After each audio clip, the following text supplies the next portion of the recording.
Office कोई प्रथम मूल्य तो नहीं हो सकता ना कि ऑफिस जाना ही जाना है।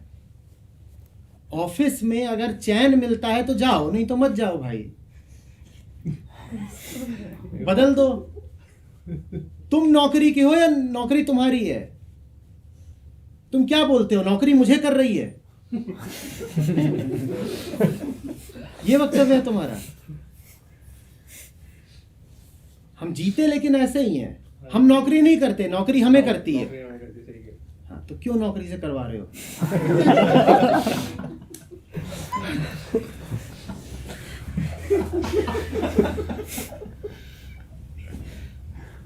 अगर नहीं करेंगे तो फिर पैसे कैसे आएगा? फिर तुम्हें अंततः क्या चाहिए था? हैप्पीनेस। वो अगर सीधे सीधे मिलती हो तो, इतना लंबा घूम के ना मिले तो ऐसा कोई है ही नहीं है।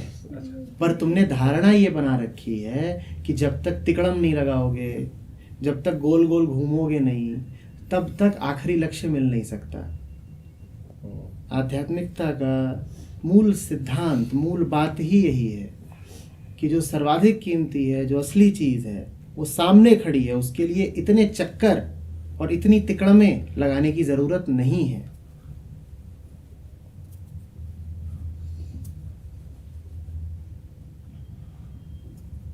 और ये हालत ऐसी है जैसे तुम्हें मेरे पास आना हो और तुम इस दरवाजे से निकलो और उस दरवाजे से गोल घूम के इधर से होके फिर इधर से आओ। मैं सीधे बैठा हूं, सामने हूं, इतना गोल घूमने की जरूरत नहीं है।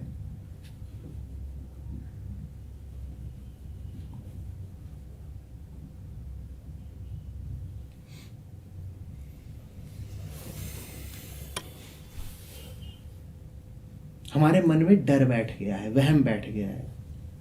हम मान ही नहीं सकते कि गोल घूमे बिना भी जीवन जिया जा सकता है, और न सिर्फ जिया जा सकता है बल्कि मजे में जिया जा सकता है। हमने ये मान लिया है कि खुशी का मतलब ही है कि बीच में मध्यस्थ कोई बैठा होगा। उस मध्यस्थ को तुमने क्या नाम दिया है? दफ्तर।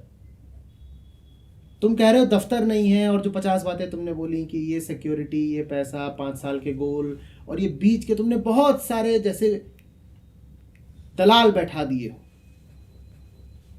काम सीधे हो सकता है लेकिन बीच में ये सब बैठे हुए हैं और ये कमीशन ले रहे हैं।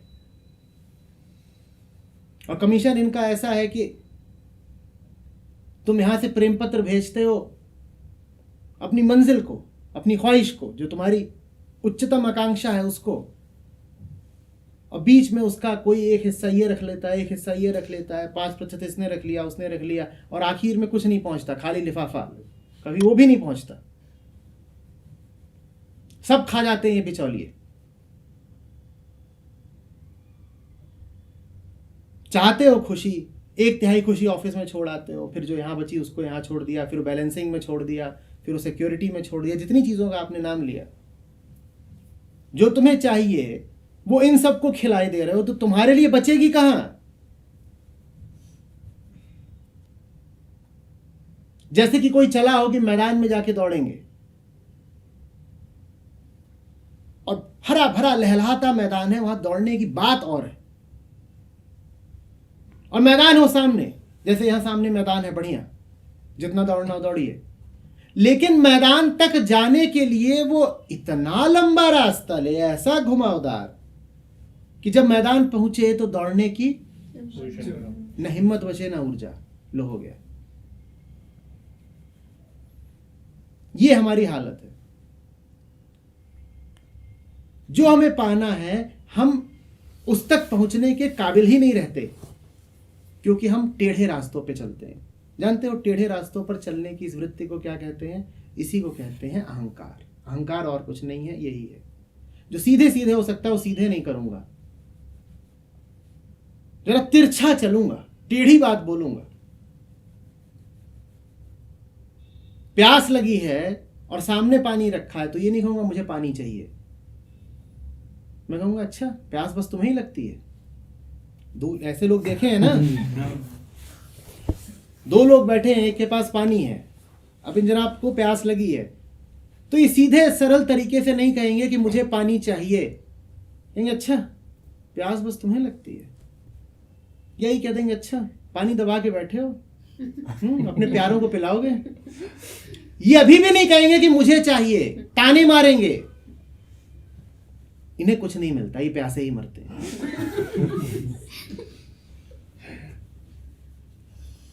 यही अहंकार है, सीधे काम को सीधे न करना।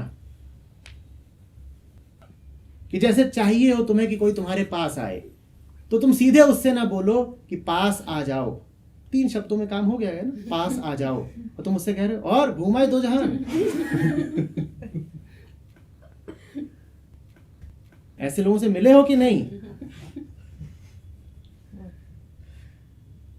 किसी की तुम्हें बहुत याद आ रही है और वो आ गया और तुम उससे बोलो आज रास्ता कैसे भूल गए, आज रास्ता कैसे भूल गए, या कि आज सूरज किधर से उगा था। तुम्हें सूरज से इतना मतलब है? तुम रोज परखते हो किधर से उग रहा है? तुम वास्तव में इतने बेहोश हो कि कभी वो दक्षिण से भी उगाए तो तुम्हें पता नहीं चलेगा। लेकिन तुम्हें मुहावरेबाजी खूब करनी है, तानेबाजी खूब करनी है। ये अहंकार है। सीधे ना बोलना कि याद आ रही है आ जाओ, सीधे ना कहना कि प्यास लगी है, सीधे ना कहना कि प्यार है। फुलझड़ियां मार रहे इधर उधर, रिवर्स स्वीप खेलेंगे, स्ट्रेट नहीं खेल रहे हैं, वो बल्ला घुमा के। तो और कितना फूहड़ लगता है ना। कई बार देखा है रिवर्स स्वीप खेलते हुए बोल्ड हो गए, मिडिल स्टंप हाथ में बल्ला टेढ़ा करके बैठे हुए और फोटो खींच रही है दनादन। ज्यादातर लोग हम में से जिंदगी ऐसे ही जीते हैं, टेढ़े बल्ले से। वो पिच पे बैठ गए हैं सामने, ऐसे जैसे धोबी कपड़ा धो रहा, ऐसे उन्होंने बल्ला पकड़ रखा है। होशियार बन रहे थे।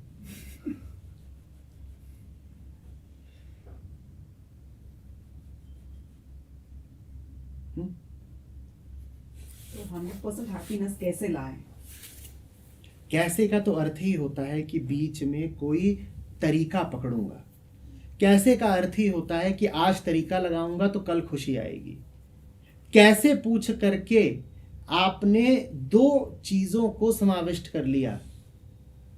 पहला किसी दूसरे को जो बिचौलिया बनेगा, माध्यम बनेगा, और दूसरा समय को। जहां आप दूसरे को ले आए और जहां आप समय अर्थात भविष्य को ले आए, वहां आपने खुशी को तिरोहित कर दिया। अब वो नहीं मिलेगी। यही बात पकड़ लो। जहां आपने ये कह दिया कि किसी के जरिए मिलेगी खुशी,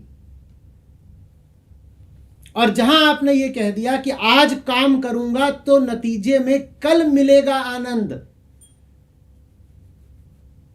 तहां आपने आनंद की संभावना को शून्य कर दिया। अब नहीं मिलेगा। और हम तो यही चाल चलते हैं, यही हमारा तरीका है।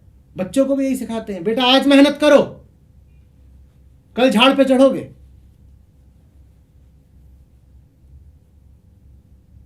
या कि अगर जीवन में आनंदित रहना है तो फलाना जरिया अख्तियार करो। जरिया जरूरी है। और जहां जरिया आया और जहां भविष्य आया, तहां आनंद का लोप हो गया, भय आ गया। जो काम कल होना है वो हो भी सकता है और नहीं भी। और अगर आप कल पे निर्भर हो तो आज डरे हुए रहोगे, क्योंकि कल नहीं भी हो सकता है। पूर्ण आश्वस्ति तो बस उसकी होती है जो ठीक अभी हो ही जाए। उसके अलावा किसी चीज की आश्वस्ति नहीं है। कोई आपसे बोले कि कल आपसे मिलेगा ही मिलेगा, कभी 100% पक्का होता है कि मिलेगा? और कल जो मिलना है, अगर वो आनंद जैसी मूल्यवान वस्तु हो तो फिर तो दिल धड़कता ही रहेगा। क्योंकि अब बात ऐसी हो गई है कि जैसे कोई कहे कि कल तुम्हें 10 करोड़ मिलने हैं, 10 करोड़ कल मिलने हैं, रात भर दिल धड़केगा, नींद ही नहीं आएगी। जितनी कीमती चीज को जितनी दूर टालोगे तुम उतने ही ज्यादा बेचैन रहोगे। शांति से, सत्य से और आनंद से ज्यादा कीमती कुछ होता नहीं। तुमने जैसे ही उसको भविष्य पर टाला, तुम्हारी रातों की नींद उड़ गई। एक पिज्जा ऑर्डर करते हो, 30 मिनट में आना होता है, 30 मिनट में तो कुलबुला जाते हो। और तुम बोल दो आनंद आएगा 2 साल बाद जब मेरी फैक्ट्री से मुनाफा होना शुरू होगा, तो गए। 30 मिनट में कुलबुला जाते हो, 2 साल में तो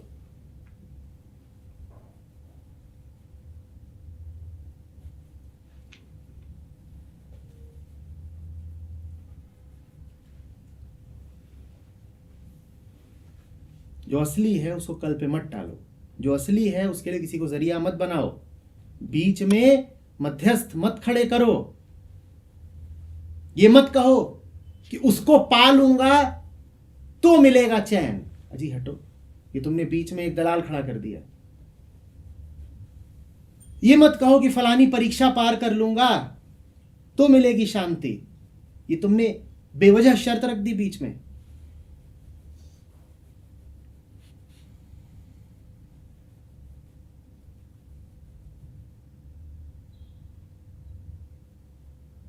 हम ऐसे ही जी रहे हैं। हमने उसको जो जान है हमारी शर्तों के सुपुर्द कर दिया है।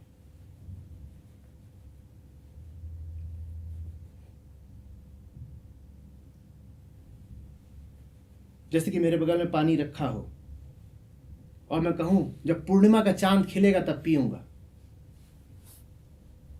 और मरे जा रहे हैं प्यास से और इंतजार कर रहे हैं कि पूर्णिमा कब खिलेगी। पानी ने तुमसे कहा है कि पूर्णिमा के अलावा अन्य रातों को नहीं पिया जा सकता, पानी ने कहा क्या? पर यह शर्त तुम खुद अपने ऊपर थोपते हो। मेरा बच्चा प्यार के काबिल तभी होगा जब 98% आए। प्यार ने तुमसे कहा है कि 88% पे उसका अस्तित्व तो नहीं, बोलो, पर तुम शर्त लगा देते हो। तुम कहते हो मैं अपनी नजरों में सम्मान का पात्र तब बनूंगा जब 1 करोड़ इकट्ठा कर लूं। अस्तित्व ने आकर के दीक्षा दी तुम्हें कि सम्मान सिर्फ करोड़पतियों को दिया जा सकता है।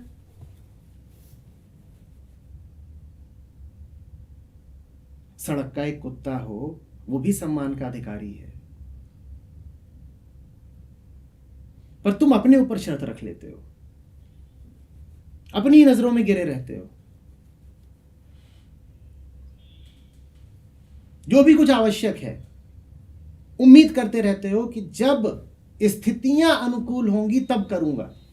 अब तुम जानते हो कोई काम है जो अभी करा जाना चाहिए, पर तुम कहते हो नहीं साहब अभी ठंड बहुत है, थोड़ी गर्मी हो जाए तो करूंगा। शर्त लगा दी ना तुमने।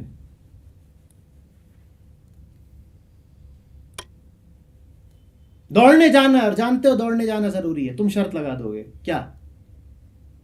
नहीं अभी ठंड थोड़ी कम हो जाए और वजन मेरा थोड़ा कम हो जाए तब दौड़ने जाऊंगा। वजन इतना ज्यादा है कि दौड़ने में मजा नहीं आ रहा। अभी तो कुर्सी पे बैठता हूं, बिस्तर में लेटता हूं और पकौड़े लेके आओ। वजन कम होने का इंतजार कर रहा हूं, कम हो जाएगा तो दौड़ने जाऊंगा।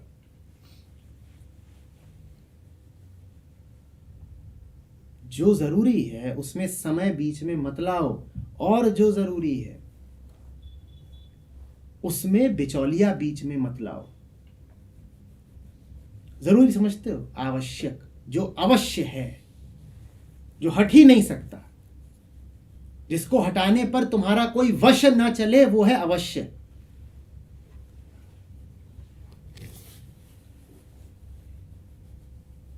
जिस पर तुम्हारा जोर न चलता हो उसको कहते हैं अवश्य, आवश्यक। पर तुम उस पर भी जोर चला देते हो, तुम उस पर भी शर्तें लाद देते हो। अब लाद दो शर्तें, तुम्हारी शर्तें मानी थोड़ी जाएंगी। उसका तो नाम ही है अवश्य, वो बस में नहीं आएगा। तुम लगाए रहो जुगाड़।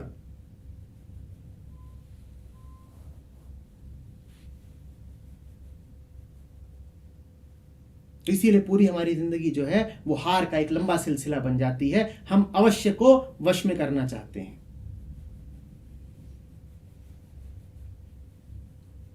हारेंगे ही, असंभव कोशिश कर रहे हो।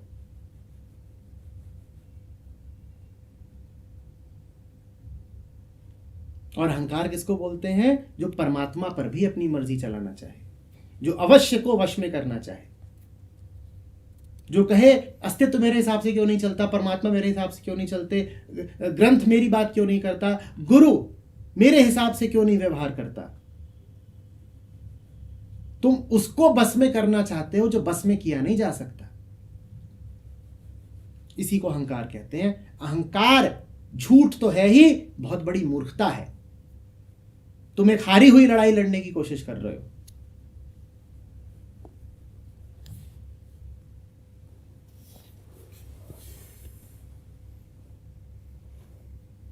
तुम उस पर हुक्म चलाने की कोशिश कर रहे हो। तुम उससे कह रहे हो देख भाई हमसे पूछ के किया कर काम। वो नीचे देखता कहता जरूर।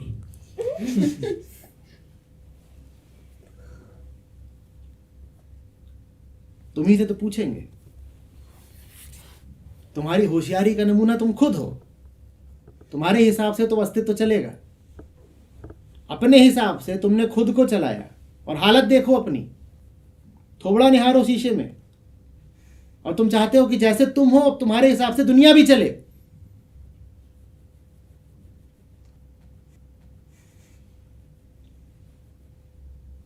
इसको सूत्र की तरह प्रयोग करना।